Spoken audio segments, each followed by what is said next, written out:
Comentario al 16º domingo del tiempo ordinario. Cristianos de dos clases, 17 de julio de 2022. Primera lectura Génesis 18, 1 al 10. Salmo 14. Segunda lectura Colosenses 1, 24, 28. Evangelio de Lucas, capítulo 10, versículos 38 al 42. Marta lo recibió en su casa. Esta tenía una hermana llamada María que se sentó a los pies del Señor para escuchar sus palabras. Marta, en cambio, se dispersaba en múltiples tareas. Se le plantó delante y le dijo: Señor, ¿no se te da nada de que mi hermana me deje sola con el servicio? Dile que me eche una mano. Pero el Señor le contestó: Marta, Marta, ¿andas preocupada e inquieta con tantas cosas? Solo una es necesaria. Sí, María ha escogido la parte mejor y esta no se le quitará. Fue Orígenes, al parecer, quien introdujo en la Iglesia la famosa distinción entre los preceptos y los consejos evangélicos.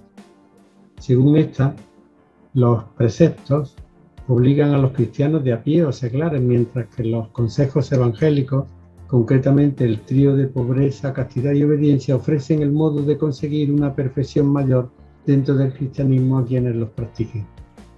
Tal distinción no concuerda demasiado con una interpretación seria del Evangelio, pues monopoliza el radicalismo evangélico en provecho de una clase, la de los religiosos, de modo que la vía de los cristianos no religiosos sería menos perfecta, menos segura. De todos modos, no está de más observar que de los tres consejos evangélicos, pobreza, castidad y obediencia, el único verdadero evangélico, porque aparece expresamente en los evangelios, es el de la pobreza, a la que Jesús invita practicando en la vida de cada día lo que hoy podríamos llamar una austeridad solidaria.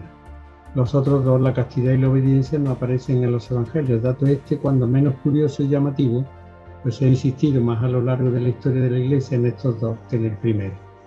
Tan es así que dentro de las órdenes religiosas, los consagrados, hombres o mujeres, solían llevar por lo común una vida austera, pero las órdenes religiosas, en cuanto tales, a lo largo del tiempo, en contra del mandato de Jesús de pobreza, acumularon inmensas fortunas en patrimonio y bienes, dato este que se concuerda poco con la primera bienaventuranza de Mateo: dichosos los que eligen ser pobres, porque ellos tienen a Dios por rey. Bienaventuranza esta que se ha mal traducido pasando al pueblo como bienaventurados los pobres de espíritu, porque de ellos es el reino de los cielos. Puede verse a este respecto el comentario de esta primera bienaventuranza en el comentario al 6º domingo del tiempo ordinario, publicado en esta misma web. A esta clase, considerada privilegiada, pertenecen en total en la Iglesia Católica unos 6.000 institutos de vida consagrada. Son los conventos de monjas o frailes, entre los que podemos enumerar agustinos, benedictinos, capuchinos, carmelitas, dominicos, franciscanos, jerónimos, jesuitas y trinitarios, además de las órdenes religiosas femeninas. Cada orden religiosa tiene una casa general y luego provincias que tienen cierto grado de autonomía, con un patrimonio que puede oscilar entre los 2 y los 50 millones de euros. Estas órdenes, al igual que cualquier empresa, tienen depósitos, cuentas corrientes, fondos de inversión, acciones y bonos. Algunos de los miembros de las distintas congregaciones tienen también rentas por su trabajo. Además, las congregaciones religiosas tienen ingresos por su actividad hospitalaria y educativa e incluso reciben herencias y donaciones. Por último, obtienen también ingresos de su patrimonio inmobiliario y financiero. Pobreza individual de los miembros de las órdenes, pero riqueza institucional o comunitaria, muy poco evangélica.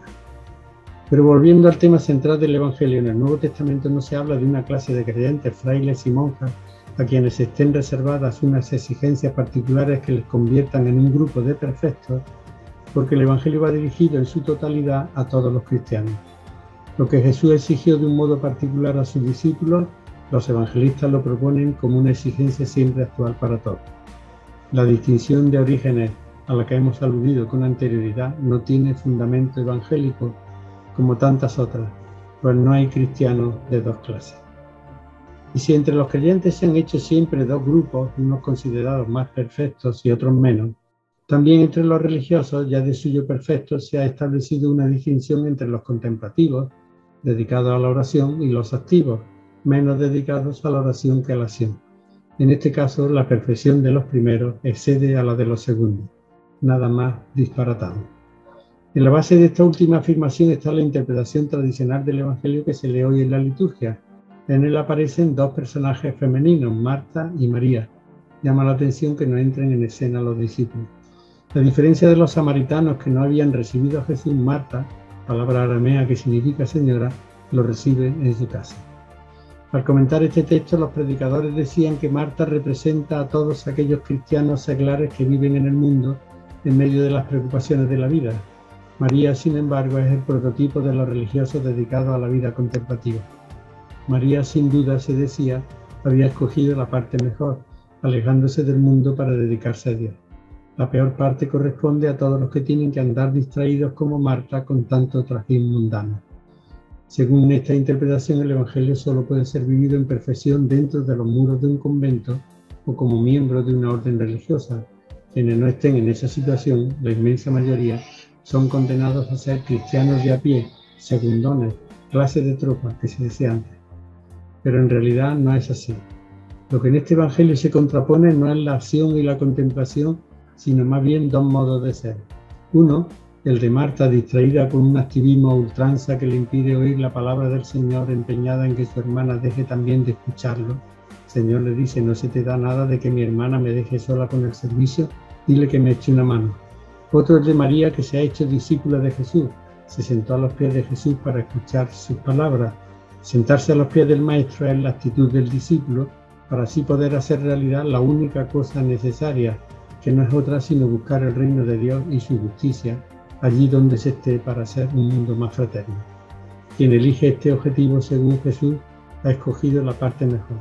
Lo demás, si sea religioso, contemplativo o activo, fraile o seglar, poco importa.